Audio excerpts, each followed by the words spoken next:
Continuamos con el capítulo 13. Como les estaba comentando hace unos minutos, pues ya vamos básicamente en el cierre del estudio de Romanos.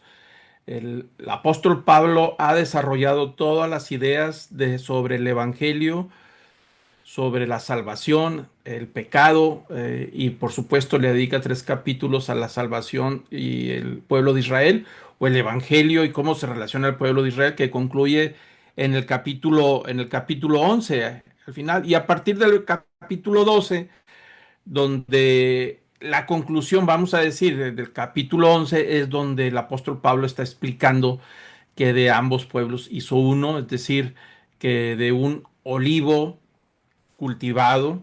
De ahí fueron arrancadas algunas ramas que no creyeron en Jesús, refiriéndose a una parte del pueblo de Israel que fue endurecido, y otras ramas que se conocen como el remanente, que creyeron en Jesús, se quedaron en el mismo olivo, y que otras de olivo silvestre, es decir, los gentiles que creyeron en Jesús, pues fueron injertados ahora este olivo. Y la figura que él usa ahí es que es un solo olivo, un solo pueblo, reunido entre judíos y gentiles, que se le van agregando a través de los siglos, tanto judíos incrédulos que van dejando la incredulidad y se van uniendo al pueblo de Dios, y también gentiles, que en este caso nosotros, si lo vemos en ese término, seríamos gentiles, que en un momento en nuestra vida que tomamos la decisión de reconocer a Jesús como Señor y Salvador, y fuimos injertados en ese pueblo. A lo largo de toda esta historia, el pueblo ha crecido y seguirá creciendo a lo largo de los años venideros.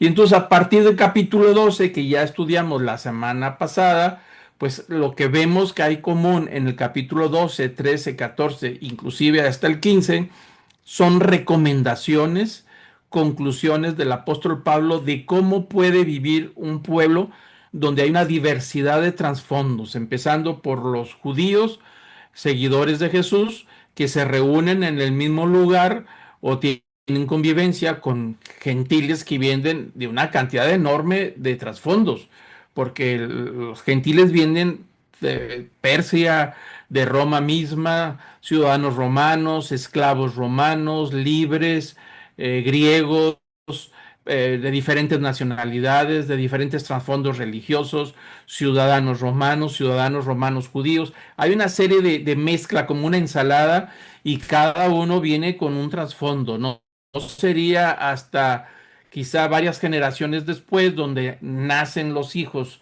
de estas nuevas familias cristianas, que son educados en el cristianismo, donde va desapareciendo poco a poco, o adaptándose más bien a los principios de cristianos, pero sin embargo hay un crecimiento constante de los primeros siglos de integración de tanto gentiles incluidos en el olivo, como judíos que fueron aceptando a Jesús, también integrándose o reinjertándose como las ramas naturales al olivo, a este olivo cultivado que se conoce como el pueblo de Dios. Entonces, todo eso son recomendaciones, y el capítulo 13, pues va Pablo también a dar sus recomendaciones e instrucciones de cómo ahora el cristiano, este nuevo nacimiento, este nuevo creyente, esta nueva vida de una nueva creación, cómo se va a relacionar ahora con el tema de la autoridad, hablando concretamente sobre el Estado, y cómo va a quedar sujeto al Estado romano, en este caso, que es el que domina,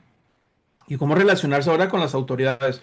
No es un tema fácil, porque aún se puede prestar para diferentes opciones, porque no toca todas las peculiaridades que puede tener relacionarse con el gobierno o con el Estado o con la autoridad civil.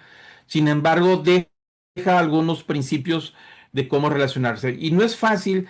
¿Por qué? Porque no es una autoridad como lo es quizá en nuestro tiempo, en donde se supone que es una democracia y que el que gobierna pues ha llegado ahí por la mayoría del pueblo, donde hay secretario de Derechos Humanos, aunque no pueda ser tan eficiente, pero hay mucho más derechos que lo que había en el primer siglo de las primeras conversiones, donde en varias ocasiones, inclusive sabemos que por el año 60, tanto el emperador Nerón hizo toda una persecución a judíos y a cristianos, ¿no? Entonces no es un asunto sencillo las palabras del apóstol Pablo, pero debemos de verlo en el contexto de lo que está sucediendo y nos puede servir a nosotros de cómo entender el tema de la autoridad del Estado, del país donde vivimos, aún cómo podemos vivir como cristianos en un Estado o en un país que es un tirano o que son gobiernos radicales, como puede suceder en Corea del Norte o otros países, inclusive en México, que yo lo he comentado y que lo he dicho varias veces, que parte de mi ministerio tiene que ver en las comunidades indígenas y yo puedo constatar que existe en México persecución religiosa.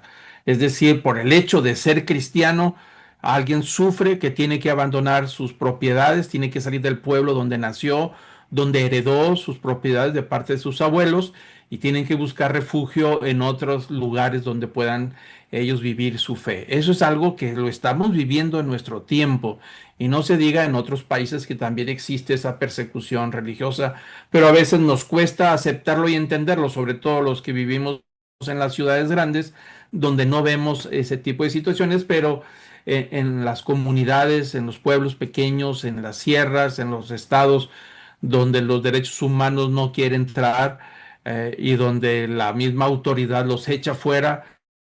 Entonces, ¿cómo puede un cristiano relacionarse con el Estado, ¿no? ¿Hasta dónde es posible que un creyente deba de seguir sujeto a la autoridad civil o hasta dónde puede haber una desobediencia civil en algunos casos que ha sucedido a través de la historia también, ¿no? Entonces, necesitamos ver el capítulo 13 a la luz de lo que el apóstol Pablo está tratando de explicar con respecto a su tiempo, ¿no? Y cómo lo podemos aplicar al día de hoy. Entonces, como lo acabo de comentar, lo que vimos en los capítulos anteriores, sobre todo en el capítulo 12, 4 puntos de cómo relacionarse con Dios. Eh, Vimos también cómo nos relacionamos con nosotros mismos, cómo nos relacionamos con los demás y cómo nos relacionamos con los enemigos. Esas 4 partes lo vimos en el capítulo 12. Y ahora el apóstol Pablo va a explicar cómo relacionarse un cristiano con el Estado, la autoridad civil, cómo se relaciona con el tema de la ley, la autoridad próxima y por supuesto cómo relacionarse con un tema que es patente en aquel tiempo, que es el día del regreso del Señor, es decir, la segunda venida de Jesús, que aunque es un tema escatológico, y cuando digo escatológico, es así se le llama a esa parte de la teología que estudia los temas que están por suceder o que tienen que ver con los últimos días, se llama escatología, ¿no? Entonces el apóstol Pablo toca ligeramente los versículos 11 al 14 el tema de la venida del Señor Jesús y, perdón, y por lo pronto él explica ligeramente, eh, pasa por muy por encima del tema de la segunda venida de Jesús, que no tiene el objetivo de explicar la teología de la segunda venida, sino más bien asumir que es algo que está próximo a suceder. Entonces vamos a entrar al tema, ¿no? Sobre cuál es la actitud y los consejos que dice el apóstol Pablo que un cristiano debe de tener con respecto a las autoridades, es decir, cómo ser un buen ciudadano, viéndolo en términos ahora de nuestros días, ¿no? Y dice el versículo 1, dice, sométase toda persona a las autoridades que gobiernan, porque no hay autoridad sino de Dios y las que existen por Dios son constituidas. Empieza hablando el versículo número 1 con un tema que es difícil porque habla de sometimiento. El término sencillo de sometimiento tiene que ver con obediencia. Dice, obedezcan a todas las autoridades que ejercen el gobierno. Y la razón por la que hay que obedecer, dice, porque no hay autoridad sino de Dios y las autoridades que existen, pues son puestas por Dios, es decir, constituidas. El apóstol Pablo parte de la idea de que no existe a nivel humano autoridad absoluta, aunque en la práctica habrá algunos gobiernos que son tiranos, absolutistas, en donde están, el poder radica en una sola persona, por encima de todo el país o de todo el estado, ¿no? Pero en principio no existe esa autoridad absoluta de parte de ningún ser humano. La única autoridad absoluta es la autoridad de Dios. Es el único generador de autoridad. Y entonces el apóstol Pablo parte de que todas las autoridades, ya sean decentes o indecentes, han sido puestas o delegándose una autoridad. Esa autoridad fue delegada. Entonces no son autoridades absolutas y que esa autoridad ha sido delegada, ya sea a través de una votación, de alguna designación de algún parlamento o ya sea unos reyes que al final de cuentas se creía en aquel tiempo que eran puestos por Dios en el sentido de que eran divinos y el emperador mismo también en algunos casos lo imponía el mismo parlamento o el mismo senado, ¿no? Pero lo que el apóstol Pablo quiere decir es que el modelo de Dios para ejercer autoridad y poner un orden de convivencia en alguna sociedad es un modelo puesto por Dios, porque nadie puede tener autoridad si Dios no se lo ha dado. Y vemos la respuesta de Jesús en el Evangelio de Juan, capítulo 19, versículo 11, cuando Jesús está delante de Pilato, que lo llevan después de que fue aprendido y lo llevan durante esa noche con diferentes autoridades, con el Sanedrín y luego lo llevan con Herodes y luego lo vuelven a presentar delante de Pilato, que es el procurador de Judea en ese tiempo, y tiene una conversación, pero Jesús responde de una manera muy interesante. Dice, ninguna autoridad tendría sobre mí si no se te hubiera dado de arriba. Le está recordando a Pilato que él está ahí porque alguien le dio la autoridad que tiene. Entonces, que aunque tenía autoridad sobre Jesús, porque Pilato le dice que no sabes que tengo autoridad sobre ti para dejarte libre o para castigarte, y Jesús le dice, pues yo te quiero recordar que tú no, ninguna autoridad tendría sobre mí, a menos que alguien te lo hubiera dado y que viene desde arriba. Ahí lo que podemos interpretar es que Jesús está diciendo que toda autoridad viene de parte de Dios y la constituyó a alguien y ese alguien pues se la va pasando a los demás al siguiente grado, así hasta llegar a toda la estructura. También está diciendo el apóstol, está diciendo que pues ha sido puesto por alguien. Y cuando dice el apóstol Pablo sobre la autoridad, se está refiriendo también a toda la autoridad en general, a las autoridades en las escuelas, en las universidades, los maestros es una autoridad delegada, el director ha sido una autoridad delegada, el rector es una autoridad delegada, los padres de familia somos autoridad delegada. Dios nos dio una autoridad para ejercer y poner un orden dentro de la familia. Entonces el propósito de la autoridad delegada tiene un beneficio y el objetivo es cuidar al grupo, cuidar a la sociedad y proveer lo que haga falta para su desarrollo, para cumplir sus metas y por supuesto también para seguir un orden que es un beneficiado el mismo grupo. Entonces aún los presidentes, si nos gustan o no nos gustan, o si votamos por ellos o no, finalmente forman parte de un modelo de Dios que es una autoridad delegada. Entonces el apóstol Pablo está diciendo que por razones de que ha sido delegado como parte de un orden de parte de Dios, que tenemos que sujetarnos, es decir, obedecer a las autoridades, porque no existe ninguna autoridad si Dios no lo haya permitido, ¿no?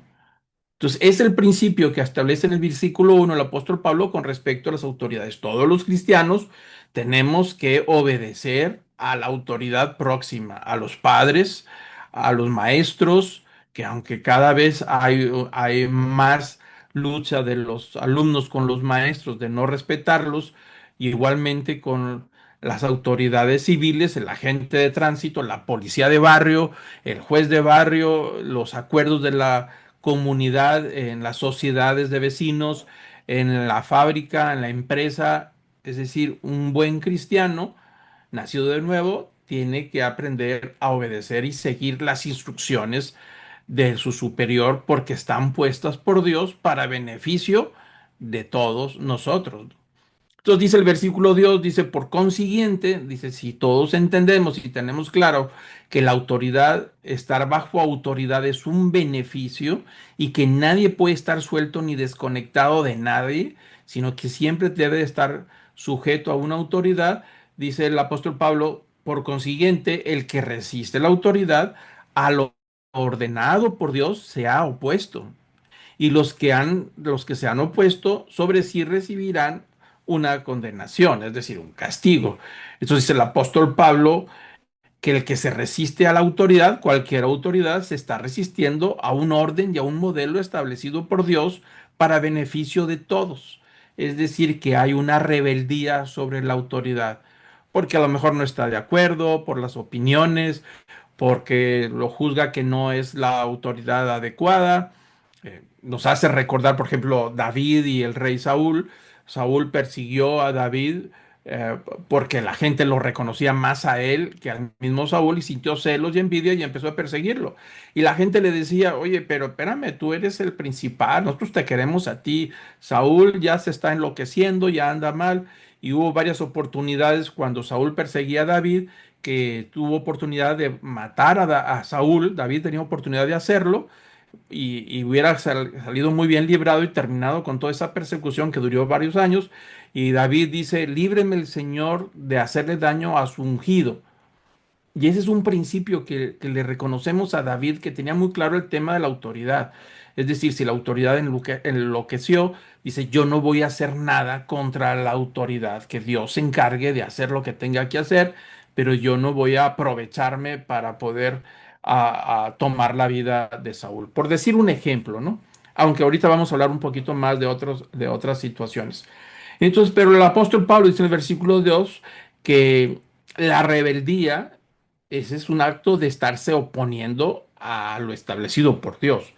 Puede no gustarme la autoridad, puede no gustarme mi jefe o mi jefa, o puede no gustarme el maestro, cómo da su clase, o puede haber muchísimas razones, pero de ninguna manera un cristiano se debe de rebelar ante la autoridad. Algo que siempre debemos enseñar a los hijos es que mientras está en el salón de clases y mientras está estudiando, su maestro es la autoridad próxima y es la que tiene que respetar y aceptar, y que si no está de acuerdo con algo que el maestro ha hecho en cuanto a sus calificaciones o en cuanto al sistema, pues que el alumno tiene derecho de presentar su queja ante el maestro, y si el maestro no le hace caso, puede presentar su queja ante un supervisor o ante el mismo director si fuera necesario, pero nunca faltar el respeto a los maestros.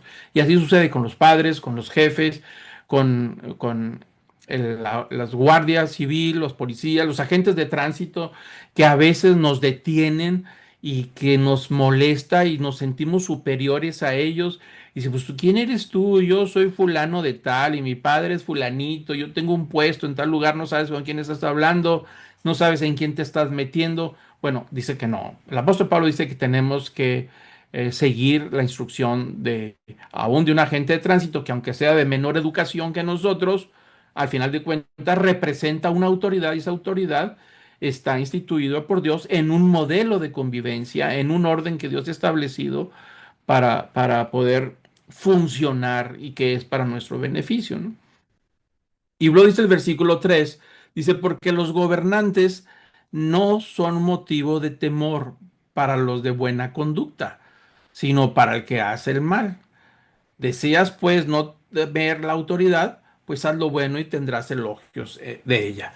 El apóstol Pablo está hablando, por supuesto, de un modelo en donde los gobernantes están tomando su papel correcto, en un modelo donde no están sujetos a una corrupción o tienen principios, no hay abuso de autoridad, es decir, donde aprovecha su posición para beneficiarse o para eliminar a ciertas personas o para hacer lo que a ellos más les conviene. Entonces el apóstol Pablo dice, el principio es, primero, que los gobernantes no están para ejercer temor.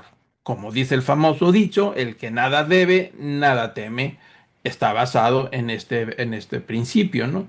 Entonces empieza a decir el apóstol Pablo que los que están gobernando finalmente lo hacen para beneficio de todos. Dice, si no quieres tener problemas con la autoridad, pues haz las cosas bien, no rompas las leyes de tránsito, no rompas las leyes civiles, no rompas los principios del país donde te estás moviendo. Si tú vas a un país, aunque sea un país musulmán, tienen sus reglas y a lo mejor no nos gustan ni estamos de acuerdo, pero finalmente al entrar a ese país tenemos que sujetarnos a ellos. No queremos tener problemas con ellos, pues tenemos que aprender a respetar la autoridad. Es decir, no quieres tener miedo a la autoridad, pues haz las cosas buenas y tendrás elogios de parte de esa autoridad. Entonces, el versículo 3 dice el apóstol Pablo muy claro que los gobernantes no deben de ninguna manera ser motivo de temor para la sociedad. Es decir, si ejercen su autoridad de acuerdo a las mismas leyes, entendiendo que son siervos de esa autoridad, son servidores, y la autoridad no se les dio para poder ellos engrandecerse o sentirse poderosos por encima de los demás. Es decir, si a mí me han dado una autoridad, no me la dieron para mí. Yo no soy merecedor de ninguna autoridad, sino se da autoridad para cumplir con un propósito y un objetivo, y mientras lo ejerza de esa manera, pues no hay motivo de temor para nadie. Si todos se han llevado en buena conducta, pues esta persona no debe tener ningún temor. Es decir, hacer lo bueno, dice el apóstol Pablo, ¿no? Y dice el versículo 4 dice, pues es para ti un ministro de Dios para bien, pero si haces lo malo, pues entonces dice tienes que preocuparte, porque no en vano lleva la espada, pues ministro es de Dios, un vengador que castiga al que practica lo malo. El versículo 4 empieza diciendo que son servidores públicos y que al mismo tiempo en la manera en que un servidor público ejerce la autoridad de acuerdo a los principios de su propia constitución y de acuerdo a los principios de Dios con honestidad y rectitud, se convierte en ministro de Dios, es decir, son siervos de Dios en establecer y poner un orden sobre el grupo, la sociedad sobre el cual están ejerciendo autoridad. Dice, así es que están puestos para el bien, por eso dice el versículo 4. Pero si haces lo malo, pues dice, no en vano lleva la espada, es decir, no en vano tiene autoridad para sujetarte, para poner las esposas, para llevarte a una investigación, para llevarte a un juicio. Dice, para eso tiene la espada, es decir, el dominio, vamos a decirlo de esa manera. Entonces, la autoridad, los servidores públicos, tienen la autoridad para hacer el bien, es decir, es bueno que lo tengan, dice, pero llevan la espada para poder hacer cumplir la autoridad en caso de rebeldía. En este caso, espada, pues es para ejercer dominio, sujetar a la persona y sujetar al grupo en caso de que sea una rebeldía en contra del país donde se encuentren, ¿no? Pero también dice algo interesante, dice, pues es ministro de Dios, es decir, sirve a Dios ejerciendo su autoridad. Y luego dice, un vengador que castiga al que practica lo malo. La palabra vengador ahí no está hablando de venganza en el sentido de malo de la palabra. El apóstol Pablo está usando la palabra vengador como se usaba en el antiguo Israel, en la antigua ley, en el Antiguo Testamento.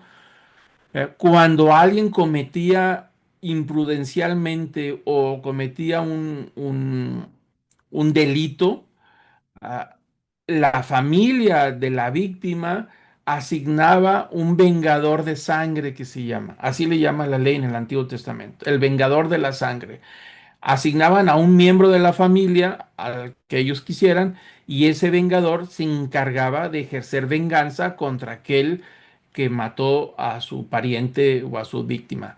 Claro que la ley establecía en aquel tiempo que aquel que había matado imprudencialmente o sin intención a alguien, pues podía huir a las ciudades refugio, que es un tema muy interesante. La ley establecía 7 ciudades refugio a lo ancho y largo de toda la tierra de Israel, para que el que huía de un asesinato imprudencial o un delito imprudencial pudiera refugiarse en esa ciudad. Una vez entrando a esa ciudad, nadie le podía decir nada, nadie le podía hacer nada, ni el vengador de la sangre podía hacer nada. Pero si el vengador de la sangre se lo encuentra fuera de esa ciudad, pues tenía todo el derecho de matarlo. diente por diente, ojo por ojo, así era la ley. Pero si estaba dentro del refugio, el vengador de la sangre no podía hacer nada. El apóstol Pablo está usando aquí la palabra vengador en ese sentido de que alguien tiene que ejercer la venganza del daño que se le ha hecho a toda la sociedad. Por eso usa la palabra vengador para que sea entendida por todos los que vienen del trasfondo judío, es decir, aquellos que se encargaban de mantener el equilibrio de la situación. Él derramó sangre, alguien va a ir a vengarse de esa sangre derramada y entonces mantener el peso, el equilibrio de la sociedad del ojo por ojo, ¿no? En este caso, lo que está diciendo el apóstol Pablo, que la autoridad, cuando usa la espada, lo está usando para poder mantener en equilibrio el daño que se le hizo a toda la sociedad o a un grupo en particular o a un individuo en particular. Por eso usa la espada o usa el dominio, ejercer dominio sobre la persona hasta llevarlo a un juicio y determinar si es sí o no. El libro de los Hechos, capítulo 5 versículo 29, da una palabra muy interesante del apóstol Pedro cuando fueron llevados después de que Jesús resucitó y vino el Espíritu Santo y los apóstoles ya estaban predicando, fueron llevados ante el Sanedrín ahí en Jerusalén y habían sanado, inclusive el apóstol Pedro había sanado a un cojo que estaba en la puerta del templo, que tenía 30 años o no sé cuántos años de estar ahí paralítico, y esa noticia se extendió por todo Jerusalén, y claro, los fariseos se pusieron molestos porque se hizo todo un escándalo, porque estos habían sanado en el nombre de Jesús. Pedro le dijo a este paralítico, dijo, no tengo oro ni plata, pero lo que tengo te doy, levántate y anda. Y entonces los guardias del templo, al darse cuenta del escándalo que se hizo, pues apresan a Pedro y a algunos de los apóstoles que lo acompañaban y los llevan ante el Sanedrín y entonces les dijeron el Sanedrín, las autoridades del templo, que no deberían de estar predicando en el nombre de Jesús, porque ellos dijeron, fue en el nombre de Jesús que este paralítico está caminando ahora. Entonces les dijeron que tenían que dejar de predicar, de enseñar y de sanar en el nombre de Jesús. Y responde Pedro y los apóstoles dijeron, debemos obedecer a Dios antes que a los hombres.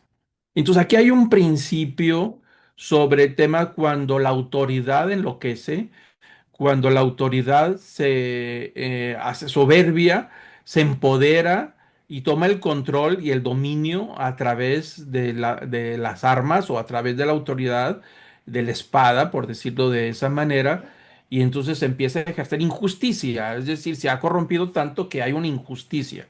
Entonces, hay un principio, es decir, nosotros debemos someternos a la autoridad, es decir, obedecer al Estado hasta el punto en que la obediencia implica desobediencia a Dios. Ya cuando la autoridad te está pidiendo que hagas, que digas cosas que van en contra de tus principios, en ese momento tienes el derecho de ser una desobediencia civil, es decir, porque te está pidiendo que hagas algo contra tu conciencia, contra tus principios, y la autoridad no puede hacer eso, pero hay momentos en que se ha desvirtuado, se ha corrompido, se ha confundido y empieza a ejercer dominio injustamente, prohibiendo ciertos derechos o prohibiendo ciertos privilegios o ciertas libertades que la persona debe de tener. Como hablo del caso de estas familias, que pronto voy a estar, si Dios lo permite, dentro de 2 semanas, visitando a una comunidad indígena que fueron expulsados de su pueblo ancestral por haberse convertido al Evangelio. Entonces la autoridad del pueblo les empieza a prohibir que compartan el Evangelio, les empieza a prohibir que usen música cristiana, les empieza a prohibir que construyan una iglesia dentro del pueblo. De hecho, no pudimos construirla, yo no podía entrar a esa comunidad porque la autoridad no deja entrar a quien ellos quieren, ¿no? Entonces les empezaron a restringir sus libertades y sus derechos a tal punto que a los niños no se les permitía asistir a la escuela comunitaria a menos que renunciaran sus padres a la fe. Y entonces tuvieron un pleito que duró varios años. Yo estuve ahí acompañándolos, inclusive visitando al gobierno, visitando alcaldes, visitando derechos humanos y nadie quería intervenir ¿Por qué? Por razones de perder los votos cuando vinieran las elecciones, ¿no? Terminaron finalmente saliendo de ese pueblo y tuvieron que emigrar a otro lugar donde pudieron comprar un terreno baldío y ahí están en ese momento. Nosotros vamos a ir a visitarlos para ver cómo están y cómo los podemos ayudar a construir una iglesia y ayudarles a mejorar. No tienen luz, no tienen agua, no tienen nada. Ellos han construido apenas con techos de lámina. Entonces ahí hay unas consecuencias. ¿Por qué? Porque la autoridad bloqueó sus derechos. Entonces a ellos no les quedó otra más que salir. Entonces el principio de que tenemos que seguir los principios de Dios antes que la autoridad, cuando la autoridad está pidiendo algo que va contra nuestra conciencia, contra nuestros principios. Ahí tenemos el derecho de manifestarnos, de poder decir que no estamos de acuerdo, de buscar las autoridades superiores y de hacer toda protesta que sea necesario en grupo, en forma individual, la manera en que querramos para poder expresar nuestro desacuerdo y nuestra indignidad, porque la autoridad ha bloqueado nuestros derechos. Eso existe y eso es correcto, siempre y cuando nosotros reconozcamos la autoridad. Es decir, está la autoridad y tenemos que apelar la autoridad como lo hizo el apóstol Pablo cuando fue aprendido y fue en la cárcel. Él dijo, yo apelo al César, quiero hablar con una autoridad superior a ustedes y bueno, pues ese derecho se le concedió y fue a hablar al César. Entonces estamos ahí frente a situaciones donde podemos o no estar de acuerdo con nuestras autoridades. Podemos o no vivir en un país donde nos gobierna alguien que nosotros no estamos de acuerdo y estamos totalmente en contra, pero es el país donde vivimos, es el reino donde vivimos, si queremos verlo de esa manera, es la comunidad donde estamos y estamos, por supuesto, con principios cristianos, como dice el apóstol Pablo, de ser obedientes a las autoridades, pero también vivir en esa libertad de exponer nuestros desacuerdos y de manifestarnos públicamente cuando se nos ha bloqueado los derechos que cada humano tiene en este país o en el país donde vivamos. Y si nos movemos a otro país, tenemos que aprender a respetar las autoridades, aunque no nos gusten, aunque no nos gusten las leyes que estamos y vamos y nos quedamos en Estados Unidos, pues hay leyes, hay mucho más reglas y leyes que aquí en nuestro propio país y México. Tienen reglas para todo y estamos obligados a aceptarlas. Si no nos gusta, pues tenemos que abandonar el país y regresarnos, ¿no? Eso es lo que dice el apóstol Pablo. Por eso dice el versículo 5, dice, por tanto, es necesario someterse, es decir, obedecer, no solo por razón de castigo, sino también por causa de conciencia. Es decir, obedecer a las autoridades para evitar que nos vaya mal, pero también comprendiendo y reconociendo cuál es el papel de las autoridades que Dios les ha dado. Y si esas autoridades están ejerciendo su autoridad en desorden, rompiendo los principios de Dios, ellos tendrán que dar cuentas a Dios. Los padres tendremos que dar cuentas a Dios de cómo ejercimos la autoridad con nuestros hijos. Los maestros, los directores, toda autoridad tiene que dar cuenta a quien le dio. En este caso, Dios es la única autoridad absoluta y todos los demás es una autoridad delegada. Quiere decir que nadie merecemos la autoridad. Se nos ha dado la autoridad para cumplir con nuestra responsabilidad. Un presidente tiene autoridad para que cumpla su autoridad. Por eso se dice que el pueblo lo demande. Un gobernador, un alcalde, un policía, un agente de tránsito tiene autoridad sobre nosotros, pero él se le dio para que él cumpliera sus obligaciones y responsabilidades y que ejerza la responsabilidad, la autoridad con responsabilidad, dando cuenta del uso de la autoridad, ¿no? Por eso dice el apóstol Pablo, versículo 5, dijo, es necesario que todos estemos sujetos a la autoridad, dijo, no solamente para evitar que nos castiguen o que nos hagan juicio, sino también por asunto de conciencia, es decir, reconocer el papel de ellos. La autoridad es necesaria, aunque podemos entender que hay muchos casos en donde la autoridad se ha ensoberbecido y se ha corrompido y se ha volteado inclusive contra el pueblo. Hay muchos ejemplos que podemos dar. Dice el versículo 6 del capítulo 3, dice el apóstol Pablo, pues por esto también pagáis impuestos. Es decir, dice, para eso se pagan los impuestos, para sostener todo el aparato del gobierno, que debe de ser en beneficio de la ciudadanía del que paga impuestos. Porque dice, los gobernantes son servidores de Dios, es decir, sirven para eso, no solamente reciben un sueldo y un sustento, sino que también los impuestos sirven para generar bienestar para todos los ciudadanos. Dice, dedicados precisamente a esto, es decir, ellos están de tiempo completo, han dejado sus empresas, sus trabajos, sus oficios para poder ejercer autoridad y los impuestos se dan para poder sostenerlos, para poder que se use para beneficio de toda la sociedad. Ese es el modelo, por supuesto, ideal, inclusive de la antigua Roma, a pesar de las persecuciones y a pesar de las injusticias y a pesar de que el César se consideraba como divino y que su palabra nadie la podía cuestionar. Entonces, cuando leemos estos versículos de estos primeros cristianos, debemos también de entender que lo que el apóstol Pablo está diciendo no es fácil para ellos.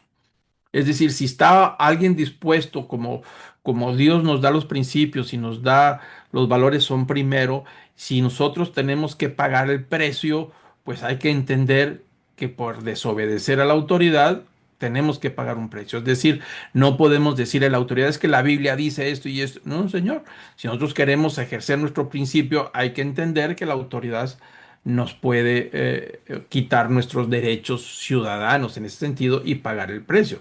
El apóstol Pablo en varias ocasiones, en varias ciudades donde predicaba, lo echaron fuera, fuera de los límites de la ciudad.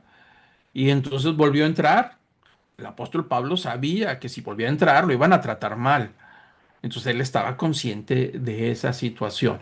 Nosotros tenemos que estar conscientes de que no podemos romper nuestras reglas y los principios de donde estamos por decir que somos cristianos y que Dios es nuestro Padre, dueño de todas las cosas que existen y que por lo tanto, si Dios nos da permiso, el gobierno debe darnos permiso. No funciona así. Si nosotros queremos hacerlo, si el gobierno va y nos dice, usted no puede predicar aquí en esta plaza porque necesita un permiso especial, pero si nosotros decimos, es que estoy predicando el evangelio y yo tengo que obedecer a Dios antes que los hombres, pues puede decirlo, pero debe estar consciente que la autoridad va a ejercer su poder y va a ejercer dominio sobre nosotros y nos puede llevar a un juicio. Me explico, así funciona en ese sistema. Por eso dice el apóstol Pablo que son servidores y nosotros tenemos que aprender a obedecer, ¿no? Si yo voy a un país a evangelizar, pues yo lo hice, fui a Ucrania, estuve de misionero con una visa de turista y por supuesto si el gobierno me reclama, pues yo tengo que obedecer, pero si me quedo igual, pues tengo que cargar con las consecuencias de lo que el gobierno me va a hacer por haber desobedecido sus reglas, aunque sean buenas o malas, eso ya no importa, sino que yo tengo que aceptar que hay consecuencias, ¿no? Entonces, por eso dice el apóstol Pablo, versículo 7, dice, pagad a todos lo que debéis, aprovechando el tema que dijo que había que pagar los impuestos, algo que no siempre nos gusta mucho, pero suele suceder que en los países más desarrollados eso lo tienen más claro, el pagar impuestos. En los países que estamos batallando, como que no nos gusta y nos gusta sacarle la vuelta al pago de impuestos. Entonces dice la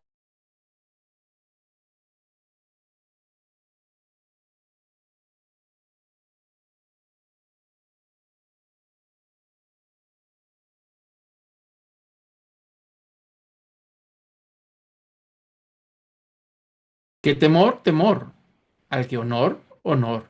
Es decir, al que le debes de respetar, dale el respeto. Cuando usa la palabra temor no se habla de miedo, sino quiere decir respeto a la persona. Hay personas que les debemos respeto.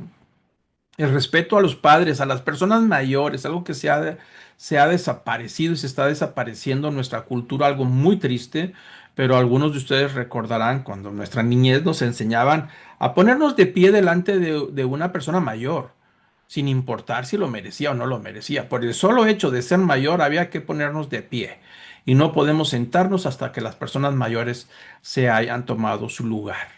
Siempre dar el lugar a las personas mayores, no entender que son personas que merecen respeto, es decir, temor es la palabra que se usa, pero la palabra traducida es respeto, reconocer que son personas mayores y que requieren que se les dé su lugar. Y dice, al que le debes honor, págale el honor que le corresponde.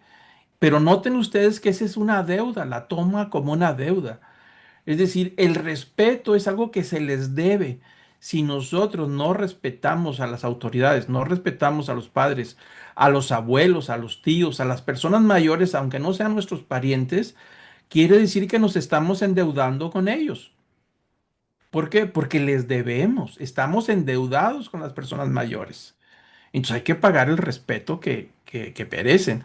Merecen respeto todas las personas, aunque no piensen igual que nosotros, aunque tengan ideas distintas, aunque no sean de nuestra fe, por el solo hecho de ser personas, merece respeto y estamos endeudados con ellos con ese respeto. No estoy de acuerdo contigo, pero te respeto. Vamos a dejarlo así. Y el honor, por supuesto, es una deuda. El honor significa darle el lugar que le corresponden a las personas de alta estima en la posición en que están. Honrar a los padres significa reconocerlos como nuestras autoridades, pero también reconocerlos como aquellos que han luchado por nosotros, que han visto por nosotros, que han dedicado su vida por nosotros, que nos han formado. El honrar a los abuelos es decir, la Biblia enseña de que los nietos son corona en la cabeza de los abuelos. Es decir, de alta estima, eso se llama honrar y debemos honrarlos. Algunos lo merecen, pues es fácil, otros no lo merecen, pero finalmente tenemos que reconocer la posición de cada uno. Y luego dice el apóstol Pablo el amor como cumplimiento de la ley, es decir, un cristiano debe ser un buen vecino, pero el apóstol Pablo empieza a usar la palabra amor, algo que Jesús cimentó toda la vida cristiana. Es un hecho que el cristianismo está basado en el amor. Y lo dijo en varias ocasiones Jesús cuando le preguntaron cómo le hacemos para entrar al reino de los cielos. Y Jesús dice, qué dice la palabra? ¿Qué dice la ley? Pues amarás al Señor con todo tu corazón y con toda tu mente y como a ti mismo, dice. Y a tu prójimo como a ti mismo. Dice Jesús, bueno, haz eso y vivirás. Pero dijo, yo les doy un mandamiento aún mayor. En esto se resume toda la ley y todos los profetas en que ames a Dios con todo el corazón, con toda tu mente y con todas tus fuerzas y a tu prójimo como a ti mismo. Es decir, Jesús lo dijo inclusive, en esto sabrán que son mis discípulos. No en cómo hablan, no en cómo se comportan, no en cómo aman entre ustedes y cómo aman a los demás. Dicen, estos sabrán que son seguidores míos, en que se aman unos a otros. Por eso dice el apóstol Pablo, dice, no debáis a nada a nadie, o sea, no te endeudes con nadie, sino amaros unos a otros, porque el que ama a su prójimo ha cumplido la ley. Es decir, hay que pagarle a todos lo que debemos a todos. Es decir, no quiere decir que no podemos tener deudas, pero cumplir mensualmente con nuestros acuerdos y con nuestros principios de nuestros contratos de pagar conforme nos hayamos comprometido. Pero algo que dice que debemos de amarnos unos a otros como una deuda. Es decir, el amor hacia los demás es nuestra deuda. La honra, que hablábamos ahorita, el respeto a través del amor, que es una deuda impagable. Es decir, nunca terminas de pagar.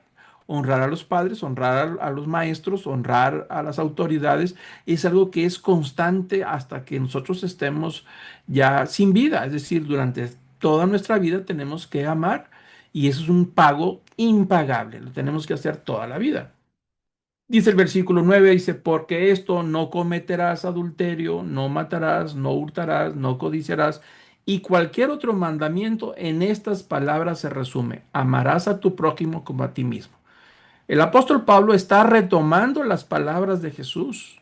Jesús fue el que dijo todas estas palabras cuando dijo, en esto se resume la ley y los profetas. Si todos los mandamientos de la ley, los 630 y tantos mandamientos de la antigua ley, se resumen en una sola gota que se llama amar al prójimo como a ti mismo. Es decir, tenemos que entender que el cristianismo está basado sobre el amor.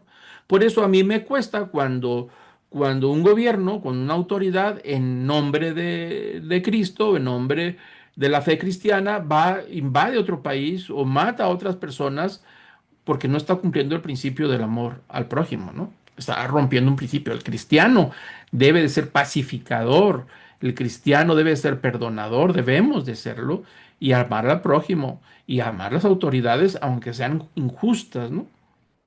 Dice el versículo 10, dice, el amor no hace mal al prójimo. Por tanto, el amor es el cumplimiento de toda la ley. Es decir, el beneficio que trae a la sociedad, a la familia, al grupo, a la empresa, si nos tratamos con respeto, con honra y con amor, lo merezca o no lo merezca, inclusive las autoridades y nuestros jefes, nuestros compañeros. Entonces Jesús, igual que Jesús, cuando dijo el apóstol Pablo en Gálatas que la ley que Jesús es la culminación de toda la ley, aquí está diciendo el apóstol Pablo lo que Jesús dijo, es decir, Jesús es la culminación del amor.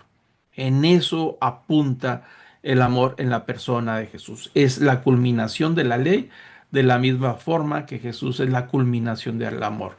No hay un amor más grande que aquel que pueda dar la vida por los otros. Hijo Jesús, y yo la voy a entregar por ustedes. Y dice el versículo 11 la relación cuando viene la segunda venida de Jesús, cómo se comporta el cristiano en el tema de la segunda venida, es decir, esta parte de la escatología. Dice el versículo 11 y haced todo esto. Es decir, lo que acaba de explicar, hay que practicarlo y vivirlo todos los días, sabiendo, conociendo el tiempo. Es decir, vive de esta manera con las autoridades, con los vecinos, con los enemigos, con todo lo que acaba de explicar en el capítulo 12 también. Dice, pero vívelo sabiendo el tiempo que te ha tocado vivir, el tiempo que nos ha tocado vivir aquí, el tiempo que les ha tocado vivir a estos cristianos en Roma que les escribió esta carta, ¿no? Te tienes que tomar conciencia del tiempo que te tocó vivir, en el país que te tocó vivir, con los gobernadores que tenemos, con los padres que tenemos, los abuelos, los maestros, los directores, los jefes de empresa. Esto es lo que nos ha tocado vivir, que tenemos que hacerlo de esa manera. Dice, y que ya es hora de despertaros del sueño, porque ahora la salvación está más cerca de nosotros que cuando creímos. Y el apóstol Pablo se refiere a la vida anterior como un dormir, como estar adormecidos, que no estábamos conscientes de nuestra propia vida, que vivíamos en la oscuridad, estábamos dormidos, pero de que hemos sido justificados por la fe en Cristo, que nos ha dado una vida nueva, pues ahora tenemos que vivir de acuerdo a esta nueva vida. Por eso dice, despertaros del sueño, de estar adormecidos, de no entender cómo funciona la vida. Dice, porque ahora la salvación está más cerca que nosotros que cuando creímos, es decir, cuando llegó el momento que creímos en Jesús. Y ahí está hablando de la salvación en sus tres tiempos que ya explicó a lo largo de los 11 capítulos. Es decir, el tiempo de la salvación, el tiempo pasado de la salvación, pues es la justificación. Justificados pues por la fe, nos justificó de la vida pasada que teníamos de pecado, que vivíamos de noche, que vivíamos sin saber nada. Y entonces la salvación tiene el tiempo presente, que es la santificación, el tiempo actual, que somos santificados por el Espíritu Santo, por la palabra de Dios. Y el tiempo futuro de la salvación se llama glorificación, es decir, la conclusión final cuando Jesús regrese por segunda ocasión, donde habrá la resurrección de la carne, es decir, habremos resucitado en un cuerpo nuevo, glorificado, y habremos de vivir en una vida nueva, en una tierra nueva y un cielo nuevo, ¿no? Por eso dice, porque la hora de la salvación está más cerca que nosotros, es decir, ya hay una parte de la salvación que se dio, que estamos viviendo, pero falta otra parte que se llama glorificación, que está por suceder y que va a suceder en un futuro. Dice, está más cerca ahora que cuando creímos. Y es un hecho. Después de 2000 años estamos más cerca de lo que sucedió hace 2000 años. Es decir, y aún los años que nos queden de vida están más cerca de poder encontrarnos con ese futuro de la glorificación. Y sigue diciendo el apóstol Pablo, el versículo 12, dice, la noche está muy avanzada, es decir, el tiempo de la vida de esta tierra que vive bajo pecado en obscuridad, acordemos que lo dijo en los capítulos anteriores, que la vida, el mundo en donde vivimos, reina el pecado y reina la muerte, es decir, es un reino de obscuridad. El apóstol Pedro lo dice que hemos sido trasladados de las tinieblas a su luz admirable. Es decir, el nacer de nuevo, el haber alcanzado la salvación es entrar al reino de la luz y ahora vivimos en el reino de la luz, es decir, en el reino de Cristo, pero con los pies puestos en un mundo que está en el reino de las tinieblas. Por eso dice, la noche está muy avanzada, es decir, ya le queda poco a esta tierra, ya le queda poco a este mundo donde gobierna el pecado, donde reina la muerte y reina la oscuridad. Dice, el día está cerca y entonces empieza a tomar la alegoría como si fueran ya las 5 de la mañana, es decir, ya pasó la larga noche y está en esa etapa en donde viene el alba y el día, se mezclan esa luz de la mañana, de la aurora de la mañana, el alba, que es un empalme de la noche y del día. Entonces el cristiano vive en una realidad del ahora, pero del todavía no. Es una tensión que se da en la vida cristiana de estar viviendo el ahora, que todavía sigue siendo parte de la noche, pero al mismo tiempo como que estamos rasgando y arañando el día que está por nacer, es decir, la vida espiritual, los beneficios y las bendiciones de un nuevo nacimiento en el reino de Dios, que es el reino de la luz, y hay ese empalme que se llama, esa tensión de la hora, que estongo los pies todavía en un mundo que está bajo pecado, pero todavía no ha llegado el día en donde Jesús regrese para darnos un cuerpo nuevo, una resucitación, es decir, resucitar en un cuerpo nuevo glorioso, ¿no? Por eso les dice que el día está cerca, dice, por lo tanto, por esa razón de que estamos en ese empalme entre la noche que está por concluir y el día que está llegando, desechemos las obras de las tinieblas, es decir, no vivamos de acuerdo a la noche, a la oscuridad, a ese reino del pecado y al reino de la muerte, sino más bien vistámonos con las armas de la luz, como diciendo, quítense la pijama, porque hay que vestirse ahora como soldado de Jesucristo para enfrentar la vida diaria siendo soldados del reino de la luz, es decir, con las armas de la luz. ¿A qué se refiere las armas de la luz? A todos estos beneficios que hemos alcanzado a través de Cristo en esta vida nueva, que es la oración, la palabra de Dios, el nuevo nacimiento, la vida en el Espíritu, los dones espirituales, las promesas del Espíritu, toda esta nueva vida que hemos alcanzado de una nueva creación, son armas de la luz para vivir en un mundo que todavía está en tinieblas.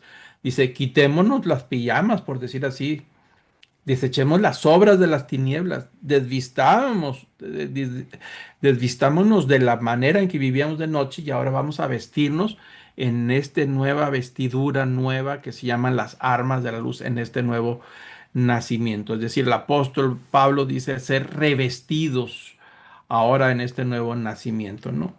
Dice el versículo 13, andemos decentemente como de día, no en orgías, borracheras, ni en promiscuidad sexual y lujurias, no en pleitos y envidias.